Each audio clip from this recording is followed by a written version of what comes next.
Viititkö ottaa vielä noin risut, mitkä toit tohon nyt tullessa? Mun tekis mieli ampua sun, saatana. Aha, ai tekis. Onks sulla ase?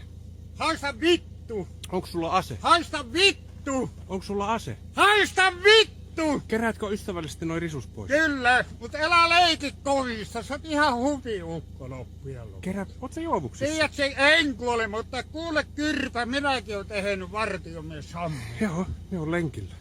Joo. Älä leiki perkele Jeesusta, iso mies. Se oot ympäristön paskaaja. No perkele, että sinä näe saatana runkkari, mikä Se oot kasa ison sinun. kasan tuonut siihen jo sit. Perkele, mitä? Minkä takia sä puhut noin epäkohteliasti No kun mulle? sä oot Kyrpä. Sä tuot roskias tänne Se oot kaupungin vielä, maastoon. etkö sä oot saanut tarpeeksi vartiohommista, saatana. Sä tuot, Että sä täällä vielä yöllä runkkaat. sä tuot jätteitäs tänne jumalauta yhteisiin virkistysaluepaikkoihin. No Ja pidät mulle tommosta meteliä. meteliä. Pois tuon kasan tuosta. Sinä viet tuon kasan, minkä sä toit. Voi vittu. Joo, ole Voi ystävällinen. vittu mitä. Ilman ne on haukkunut näitä Kouvolan poliisia ja kaikkia Tiedätkö mikä on YouTube? En tiedä, mutta Kyrpän syyllä oot mies. YouTube tietää kohta sinut.